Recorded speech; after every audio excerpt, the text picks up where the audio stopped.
out, folks? Mike Urbon of Neon Avenue and Not Dead, coming at you with the latest model from Phred Instruments. This is the 2022 Phred Blade, this being one of the prototypes, actually.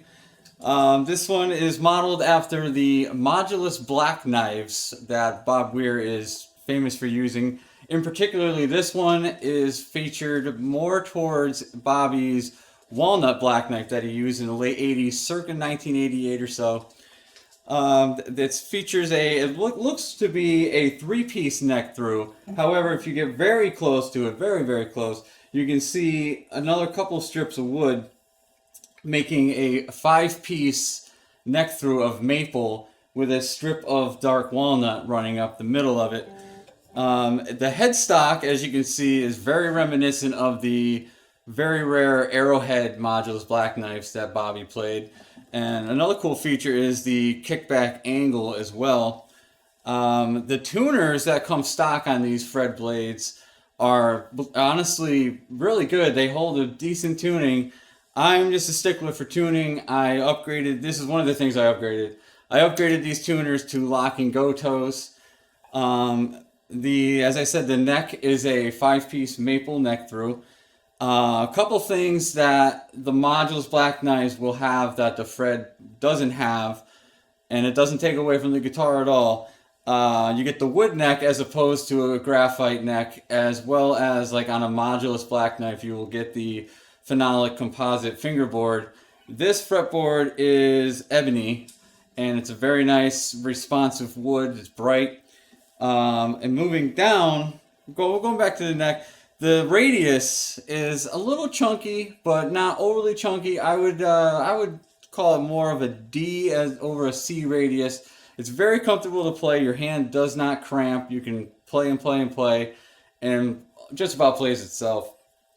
Moving on, you get to the body. The body, or the wings around the neck through, comprised of a dark walnut as well as a mahogany and an ash or a maple. I'm going to have to refer to Phred on the specifics on the ash or the maple. Both bright woods though, and as you can see, the sandwich effect going through the body. You got the back of the guitar, your control panels. You got a nice easy access 9-volt battery, which comes in handy. The overall weight of the guitar, according to my scale anyway, was roughly ballpark about 9.5 pounds. Really not a heavy guitar. I've played heavier guitars, I own heavier guitars, and after playing this for an evening, you don't feel the guitar on your shoulder or your back kind of weighing you down. Very comfortable to play. The body contours just really fit really well. As you can see, it's a very nice belly pocket right there, and the contour as well with the nice detailing as well. It's just a great instrument to play, gorgeous instrument. The pickups, this was the only other thing I upgraded on this. These I have put in vintage EMG SA pickups. The stock pickups that come in it really do, they nail the black knife tone. The EMGs, in my opinion, just get a little bit more bass response, maybe a little more chiminess and bell-like tone, depending on your picking attack, of course. The ones that come in at stock are great. They have a little preamp built in as well. The other controls, we've got a master volume, master tone control, and 3 toggles. These act as just simply on-offs for each of the pickups. There's no coil taps or anything like that going on in this model. So the 3 just correspond with your neck, middle, and bridge pickups. Another unique thing with this model as well is how the pickups are configured. You really don't see that much in a lot of guitars. You saw it, of course, in the Blackknives. You get some really interesting tonal aspects, characteristics out of this configuration as opposed to humbuckers and middle single coil and that type of thing. Also featured, you get a really nice tremolo bridge as well, and it's responsive. It works great. Another couple of really nice features I wanted to mention as well. The width of the body is comparable to a Strat. And for those of you who are wondering, the width of the nut is 1 11/16. And it starts at the nut, and that's pretty much your reference going down. Again, as I mentioned, it's a very comfortable, chunkier D, I would put it in the field as. We're going to go through some of the tones, some of the switches. I'll go through the pickups, explain where I'm choosing. I'm playing this rig through a replica of one of Bob Weir's rigs from the late 70s throughout the early mid 80s. I've got an old vintage Intersound IVP, Ibanez UE400 for some effects, as well as an Ashley SC50 and a Furman reverb unit. My power amp is a Great American Sound Son of Ampzilla solid state running through a Gauss speaker. So we'll get into the tones. I got the treble almost max. That's pretty much where I live on my treble. We'll just play some tones. Right now, we're going to just play with the neck pickup.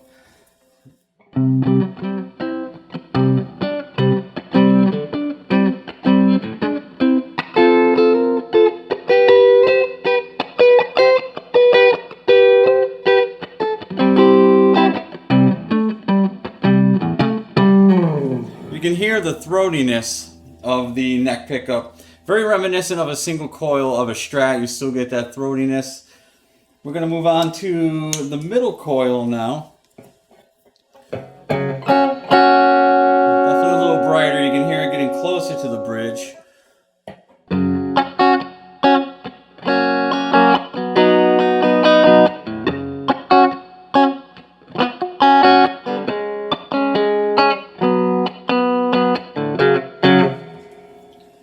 So that was the middle pickup alone. And again, these are just on-offs per pickup corresponding to your neck, middle, and bridge. I'm going to go to just the bridge pickup. This is going to be the most treble sounding of the tones. Let me try it out here. You can hear how it's very much more treble, a little louder, a little more bell-like, a little more perhaps ice-picky depending on how you attack the strings.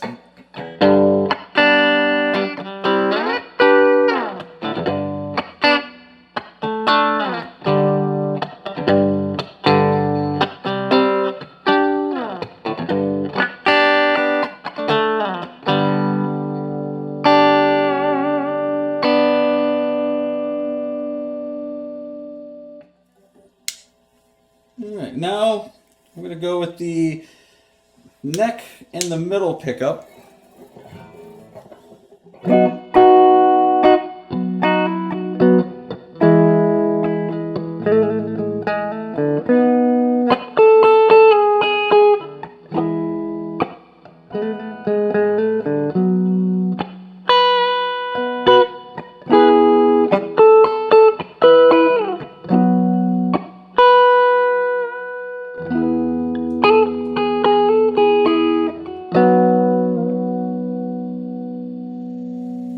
That was the neck and the middle pickup. I'm going to go with the middle pickup and the treble pickup, the bridge. That's about where I live most of the time in my pickup kind of configuration.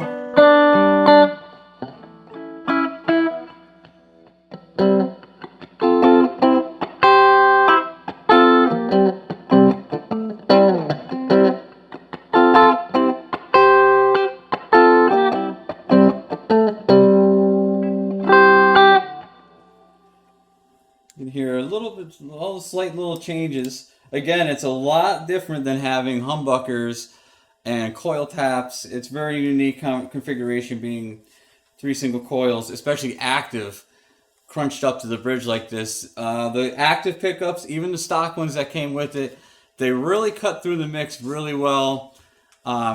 They just shine over everything. A full band, whether you're by yourself, they're great pickups.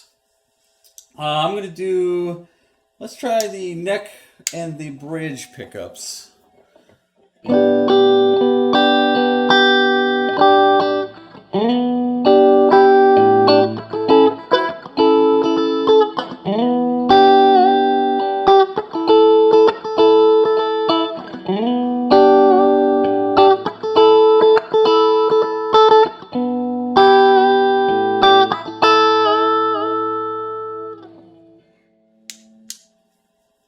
again, off, and of course you get nothing.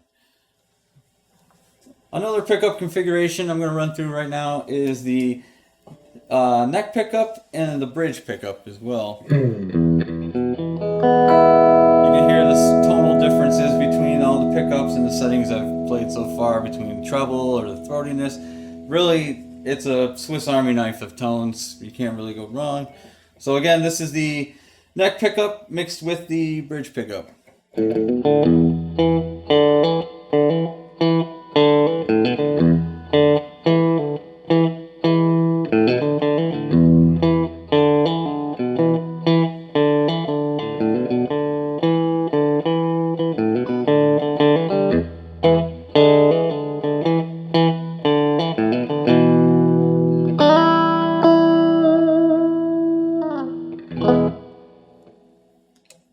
So those are the tones you can get with the pickup switching amongst the 3 single coils crunched up to the bridge. Again, some really unique tones and a really unique pickup configuration. As I mentioned before, you don't see all that often.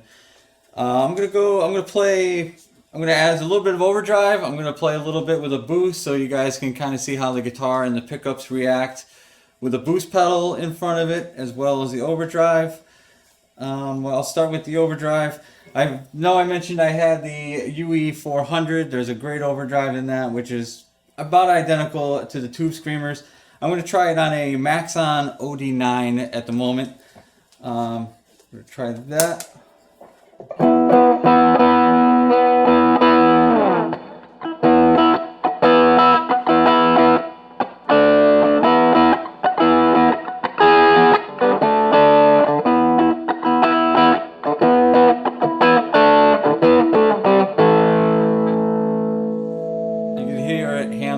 Really well. And again, I'm running in the middle and bridge pickup. Again, that's my personal preference. It handles well in either configuration, any setting.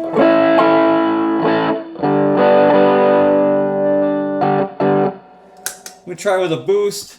The boost I'm using tonight is a Pigtronics Class A boost. A very clean boost, very minimal coloration to the overall sound.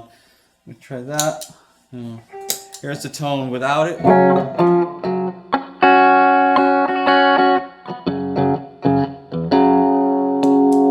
can hear it click on. I have it just a bit. I don't want to overload you guys. But you can hear it accentuate all the strings over the pickups. Really nice.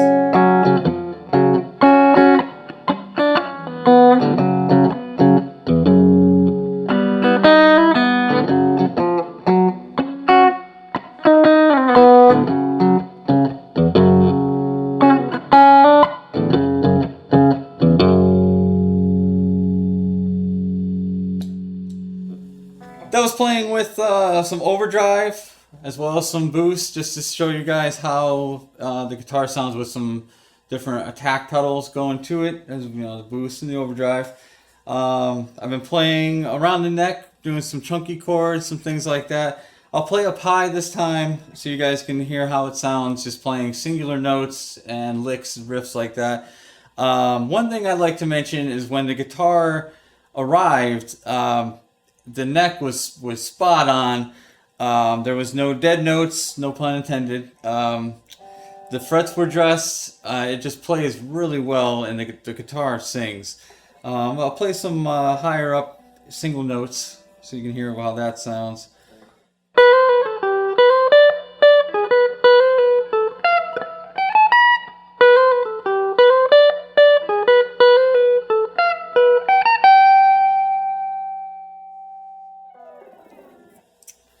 Another thing you can throw at this guitar that'll handle really well is slide work. Again, the neck responds to the playing, and we'll try some slide on it here.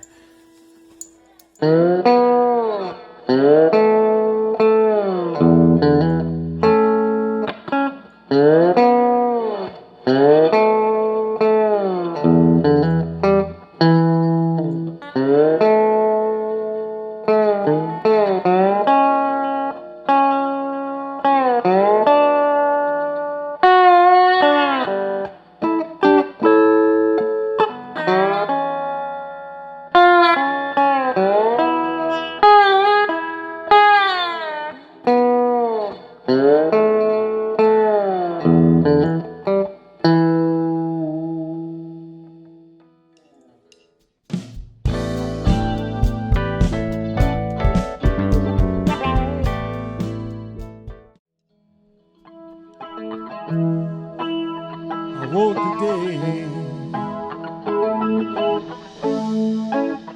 fell to the side of bed. The covers were still warm where you lay.